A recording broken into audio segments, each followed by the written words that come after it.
का सुंदर प्रसंग, और इस प्रसंग में भिक्षुक गीत आएगा, ऐल गीत आएगा, भगवान 2 गीत सुनाएंगे। गोपियों के गोपी गीत भागवत जी में 7 गीत हैं।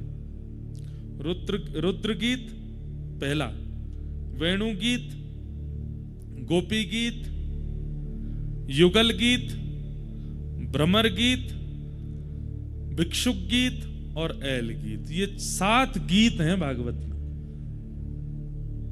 इनमें से 2 गीत ऐसे हैं जो स्वयं भगवान ने गाए हैं, और वो दोनों गीत इन 6 दिनों की कथा में आएंगे। कौन कौन से? भिक्षुक गीत और ऐल गीत। इसलिए आप ये सोच लीजिए, एक प्रकार से मैं कह दूं तो इसमें कोई अतिशयोक्ति नहीं है। श्रीमद् भगवद गीता का भी अपग्रेडेड वर्जन है उद्धव कृष्ण संवाद। भगवद गीता क्या है? कृष्ण अर्जुन संवाद। और अभी जो आप सुनने वाले हैं, इसको कई लोग उद्धव गीता भी कहते हैं। श्रीमद् भागवत का 11 स्कंद, 11वां स्कंद। तो ये जो लोग गीता पढ़ते हैं और जो लोग गीता समझ चुके हैं, अब क्या करें?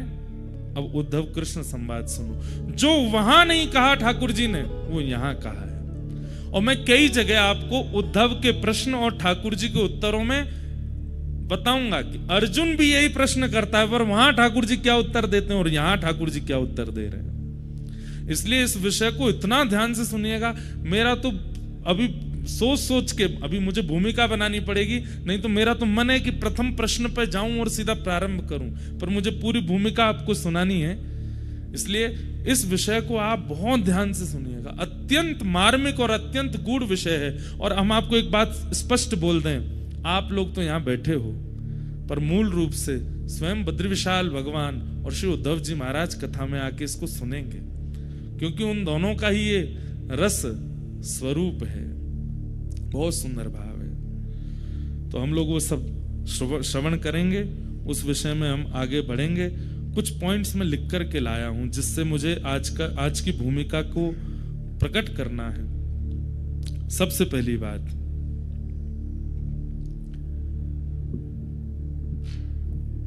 उद्धव जी महाराज वृंदावन गए।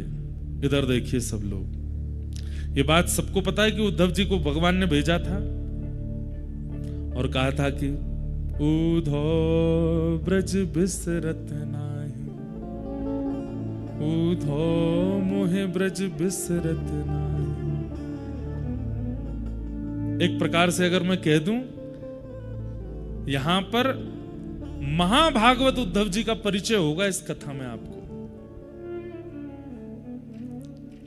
भगवान तृतीय स्कंद भागवत में कहते हैं कि ऊपर से नीचे तक, दाएं से बाएं तक, चारों दिशाओं से उद्धव मुझसे रत्ती भर भी कम नहीं है। भगवान के 3 परम सखा हैं, सुदामा जी, अर्जुन और उद्धव। और इन तीनों में सबसे ज्यादा प्रिय ठाकुर जी को यदि कोई है तो वो उद्धव है। पर इन उद्धव जी का स्वरूप इतना गौड़ हो चुका है, ज्यादा लोग पहचानते नहीं। मेरा मन है कि इस कथा में मैं उद्धव जी को प्रकट कर दूं कि उद्धव जी हैं कौन। हमारे ब्रज वाले जानते हैं कि उद्धव जी कौन है, क्योंकि ब्रजवासियों के शिष्य हैं उद्धव, राधा रानी के शिष्य हैं उद्धव। सबसे पहला प्रश्न जो मेरे चित्त में आया, भगवान ने यदुवंशियों को शापित कराने के बाद जब अपनी लीला पूरी करने का मन बनाया, तो उद्धव को बचा लिया। इधर देखिएगा, उद्धव को बचा लिया। कथा में 2-3 बार ये सुना चुका हूं पहले, पर नहीं सुनी हो तो सुन लो। जब यदुवंशियों को शाप लगा तो यदुवंशी सारे गए भगवान के पास और भगवान से जाकर के बोले कि हमारे कुल को शाप लगा है नाथ, अब हम क्या करें। तो भगवान ने समस्त यदुवंशियों को उपदेश देते हुए कहा, सोमनाथ जाओ। अच्छा, ये भी एक कड़ी है। हमारे पाठक परिवार ने 12 ज्योतिर्लिंग में कथा कराने का संकल्प लिया था और जिसकी पहली कथा सोमनाथ में हुई। उसके बाद गत वर्ष रामेश्वरम में हुई दिसंबर में। इस बार मन था कहां करें, केदारनाथ में तो व्यवस्थाएं इतनी व्यवस्थित हो नहीं पाती, तो केदारनाथ जी के भाव से बद्रीनाथ में हो रही है। कालांतर में कभी व्यवस्था बन जाएगी तो केदारनाथ भी करेंगे, पर हमारी अगले साल एक कथा है केदारनाथ में।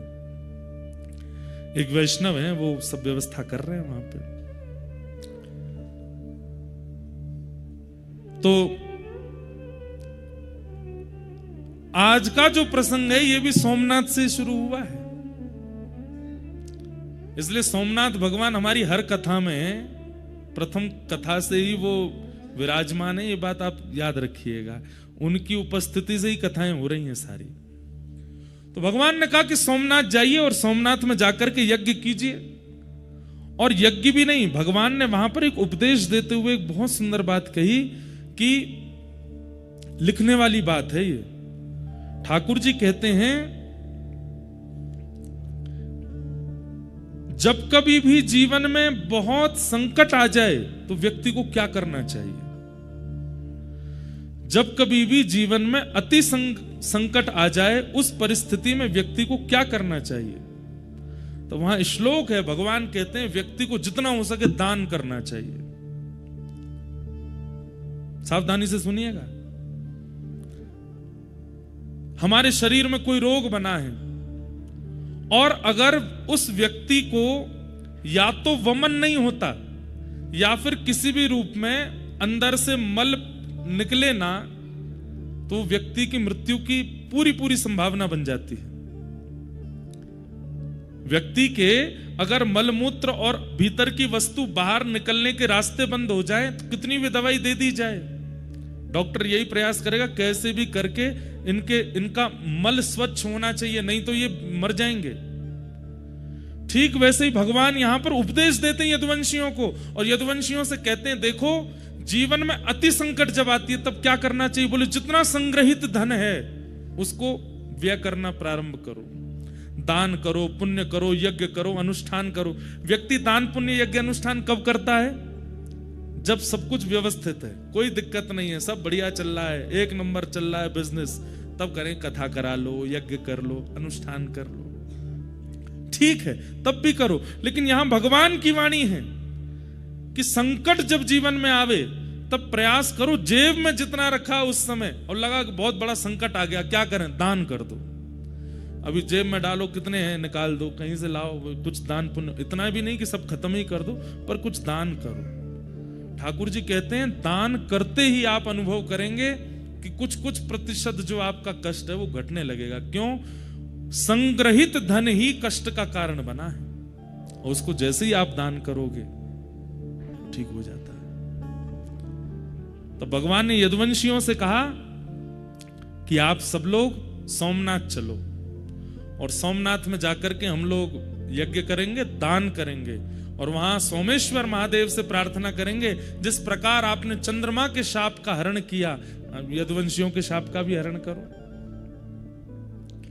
यदुवंशी सब खुश हो गए, वाह वाह वाह वाह वाह, चलो चलो चलो तैयारी करो। पर दूर बैठे उद्धव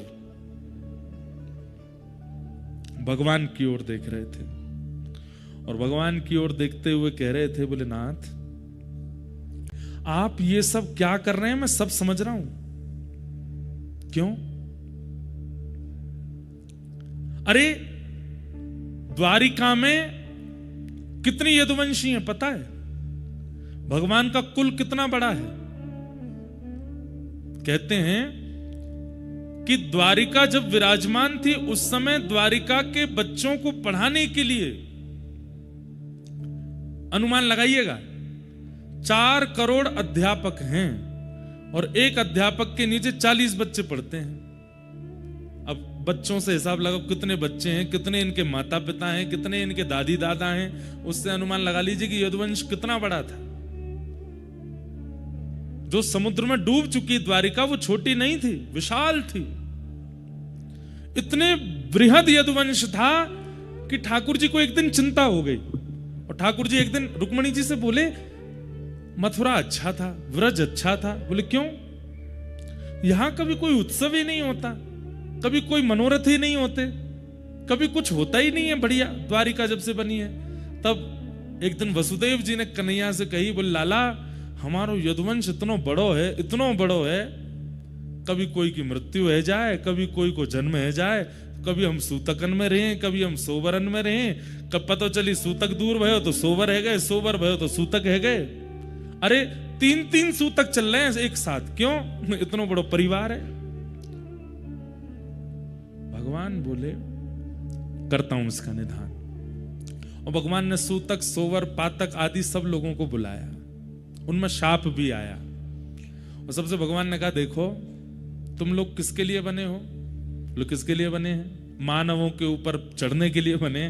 बोले मानवों के ऊपर ब्रह्मा ने बनाई हुई जो सृष्टि है वहां जाकर के आक्रमण करो। ये भूमि द्वारिका की ब्रह्मा ने नहीं बनाई, ये भूमि तो विश्वकर्मा ने बनाई है, इसलिए यहां आप आकर के विघ्न मत डालो। और उस दिन से द्वारिका में नियम बन गया, किसी की भी मृत्यु होती है, किसी का भी जन्म होता है, तो मृत्यु जिस घर में होती है उन लोगों को सेवा दी जाती है कि भाई तुम लोग 13 दिन का अपना सब कर्म करो, बाकी पूरे नगर में सूतक नहीं लगता, और बालक के जन्म होने पर सोवर नहीं लगता। और तब से द्वारिका में उत्सव प्रारंभ हो गए।